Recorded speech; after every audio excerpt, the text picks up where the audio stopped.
Welcome everyone. Let's begin our lesson for today by going over the learning goals and success criteria.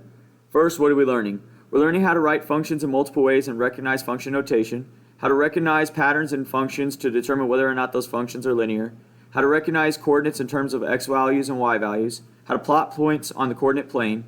how to recognize patterns in the graphs of linear functions, how to determine how the slope and y-intercept will affect the graph of a linear function, how to find a function value of a linear function, how to find the slope and y-intercept of a function from an equation, how to take the linear functions that are not written in slope-intercept form and convert them to slope-intercept form, how to graph linear functions using slope and y-intercept,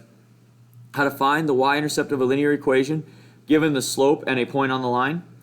how to find the equation of a linear function given the slope and a point on the line, how to comprehend and utilize inequality symbols, how to graph an inequality on a number line, how to graph a compound inequality on a number line, how to graph linear inequalities using slope and y-intercept, how to use the correct line and shading for graphs of inequalities, how to compute exponential expressions on integers and fractions, how to perform basic exponential operations and recognize like terms, how to work with positive, negative, and fractional exponents on integers and variables, how to recognize patterns in linear functions and exponential functions, how to recognize the difference between linear functions and exponential functions, how to recognize the patterns in the graphs of exponential functions, how to determine how base values, coefficients, and constants will affect the graph of exponential functions, how to graph exponential functions, how to find function values for exponential growth functions, how to find function values for exponential decay functions, how to select the most efficient method of finding a solution to a system of linear equations, how to graph multiple linear functions on the same plane and find the point of intersection, how to solve systems of equations algebraically using the elimination method, how to solve systems of equations algebraically using the substitution method, how to recognize patterns in the graphs of systems of linear inequalities, how to determine how to find the overlap of the shading of a system of linear inequalities, how to graph multiple linear inequalities on the same plane and find their intersection,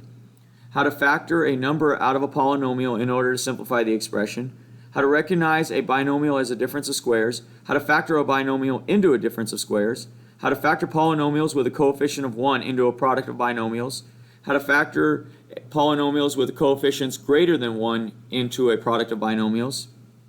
how to recognize roots of a quadratic equation as being the x-intercepts of the equation, how to use factoring to determine the roots of a quadratic equation, and how to use the quadratic formula to determine the roots of a quadratic equation.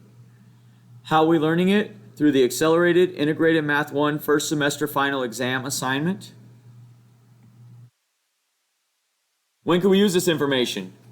To recognize patterns in your spending so you can figure out how to save up enough money to buy a car, to determine the location of appliances, furniture, and walls when planning to remodel your house, to determine how long it will take you to save up enough money for a down payment on a car, to calculate the amount of money in a savings account, to change the appearance of difficult tasks so that it looks more like something you are used to seeing, such as changing your grocery list into a list based on the aisles where you will find the items, to improve your ability to read between the lines and fill in gaps that are not given, such as putting together a bookcase with directions that are incomplete,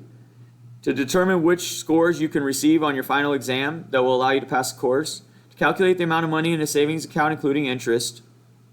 to calculate the amount of money owed on a loan including interest, to examine sales trends at work to determine how much growth is occurring within the company's sales, to complete a variety of tasks through trial and error rather than having to be formally taught the procedures, to find economic solutions to financial problems such as income versus expenses and supply versus demand,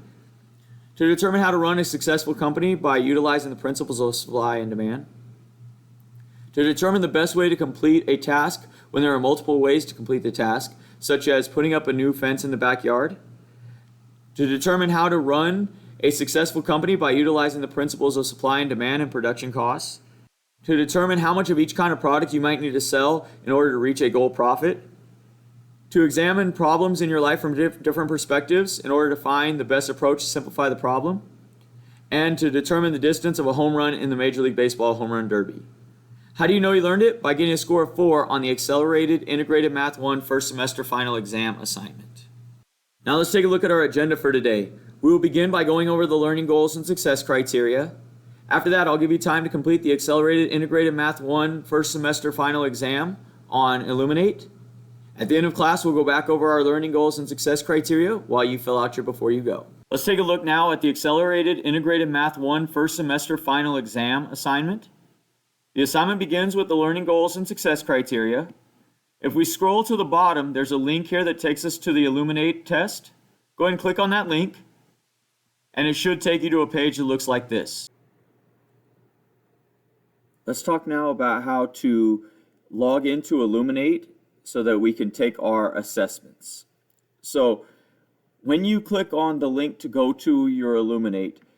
it should take you to a page that looks like this, and it should already have the access code already there. So the only thing you need to enter in is your student login. Now your student login is your full student ID. So we're going to go ahead and enter that in. So we enter in our full student ID and click Next. It's going to pop up to a page that looks like this. It should have your name right here and your student ID here. It should tell you what test you're taking right here. If everything looks right, you're going to go ahead and click Confirm. From there, it should take you to a page that looks like this. You should have the title here. It should have your name up here in the top right corner. It tells you when the test closes and how many questions are on the test. You'll go ahead and click Begin Test. That will allow you to begin your test and complete the questions. Once you're done, make sure you go back to Google Classroom and submit your work.